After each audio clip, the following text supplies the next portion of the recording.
Hi and welcome to Evan Writes Cars. Today I'm driving the 2017 Nissan Titan. Nissan Titan is the last part of Nissan's assault on the full-size truck market. The first one would be the 2017, but launched fairly early, Nissan Titan XD, the one that actually came with a 5-liter V8 diesel in what is essentially a 3/4 ton truck. There's now a gas version available, which is a 5.6-liter V8, and now there is I'll call it the base, the regular Titan, the non-XD model, and that's a regular half-ton size truck. This truck comes with Nissan's 5.6-liter V8, the Endurance V8. It makes 390 horsepower, 394 pound-feet of torque. It's a big engine and a big truck. This is a full-size, real full-size pickup truck. It's almost exactly the exact same size as a parking space, which isn't great at the mall, but is pretty good when you want to put 2 people in the front and 3 people in the back seat. A lot of reviews these days are talking about how much new trucks are car-like. They're car-like to drive, they're car-like ride, so on and so forth.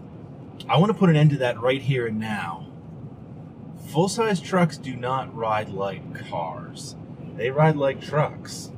That said, they ride much better than trucks ever have before, but you're not mistaking this. Well, you're not mistaking this with a Nissan Altima, that's for sure. This is a very heavy vehicle. It weighs a lot. It's got 20-inch wheels with large, high-profile, high sidewall tires. It's got leaf springs in the back. It's got big coils in the front. It's designed to tow almost just under 10,000 pounds. And it rides accordingly. Now, that said, it's never going to bounce you around. It's not uncomfortable. It's good. But it feels its weight whenever you hit anything. Any small bumps, any expansion joints, you can feel the jiggle coming through the chassis. It's not that the chassis is flexible, it's just that there's a lot of weight reacting to those bumps, a lot of movement, and a lot of different things that are absorbing each impact. Now, as I said, you can feel that. It's not... Like I said, you can feel that, but it's not a bad ride. It's not uncomfortable. It's just a truck is still a truck. This rides very well for a truck. This is the Platinum Reserve trim. That is the top trim level, which means that it comes with just about everything. It's got heated and ventilated seats. It's got navigation. It's got actually a power tilt and telescope steering wheel, which is really nice. This is a 4-wheel drive truck. It does have a real, genuine low-range gearbox, transfer case with a dial to turn, with shift on the fly into 4-wheel drive.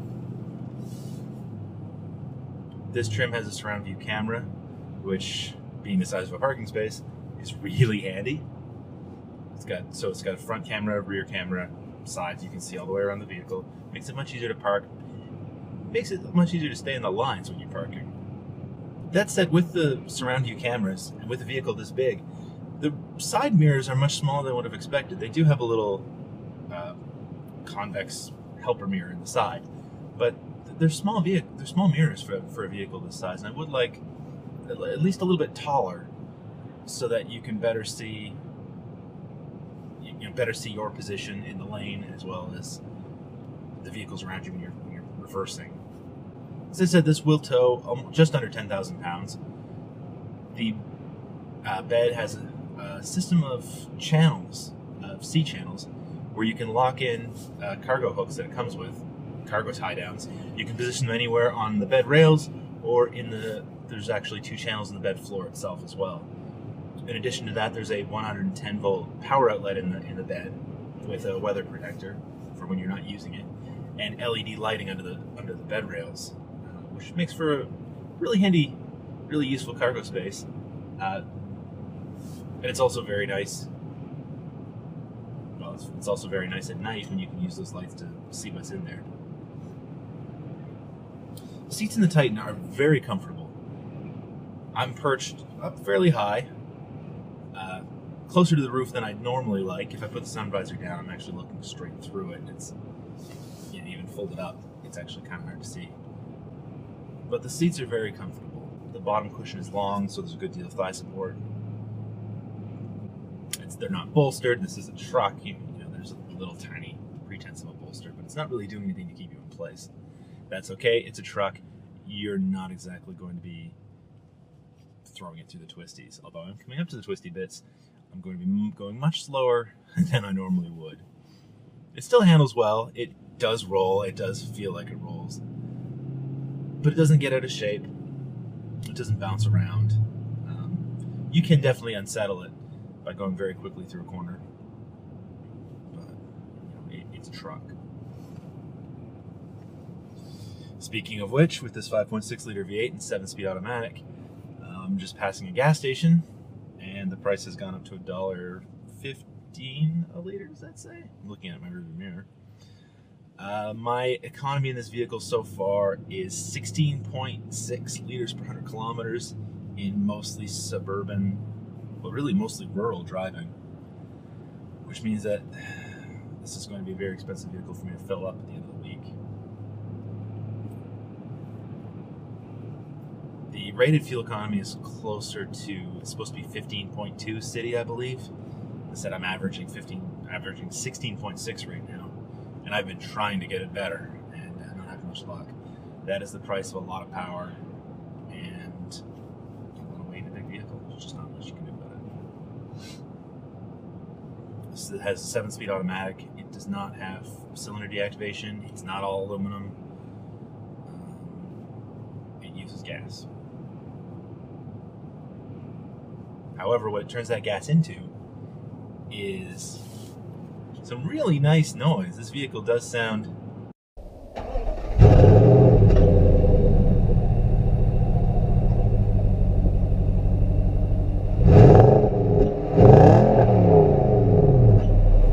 got the usual big V8 burble at lower speeds, or lower RPM. When you floor it, it sounds really nice. It really gets up and growls. It's very noticeable as well. It's not quiet. It's not overly loud, but when I use the remote start, you can definitely hear it in the house, and it's the first vehicle where I've ever been able to hear it start from inside my house. It's quieter than that actually in the cab. It's much less intrusive in the cab than it is in my house, which says more about the insulation of my house and the loudness of this exhaust.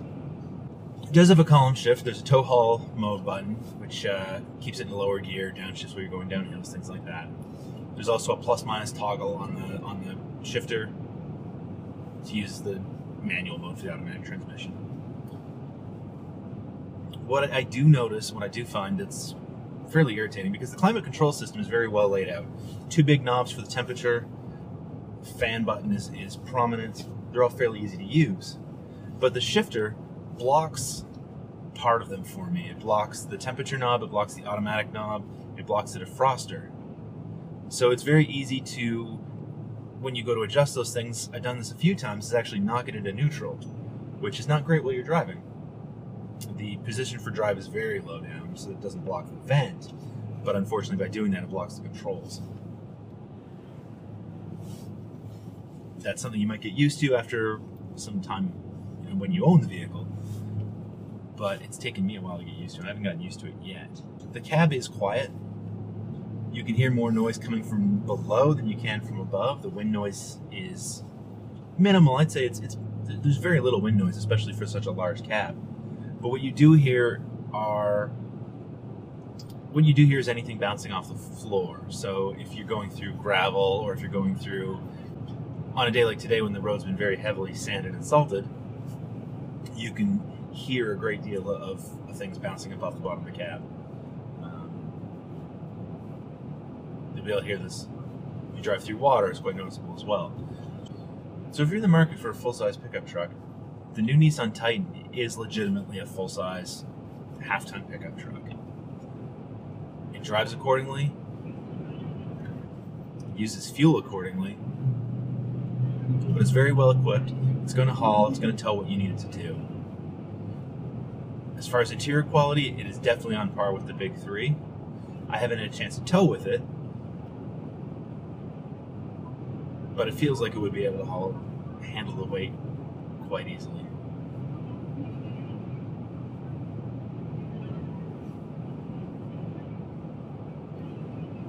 while it is a big truck, it's not too big. You know, it's definitely full size, but especially with the step rails on this, it is easy to get in and out of. My wife's able to climb up into it without a great deal of difficulty. It's just a step in for me. In summary, this is the 2017 Nissan Titan. It's a full-size truck to do full-size truck work. It's very comfortable, it's very quick, it sounds great when you get on the gas. My big problems would be 16.5 liters per 100 kilometer fuel economy, and that the shifter is easy to knock in neutral when you're trying to just adjust the temperature of the air conditioning. I love the surround view cameras. I love the engine. I'm a fan of the gearbox. I love the surround view cameras. I don't like the fuel economy. I don't like where the shifter is. If you're looking for a full-size truck, this is definitely worth a look. Thanks for watching. I've been Evan for Evan Writes Cars. See you next time.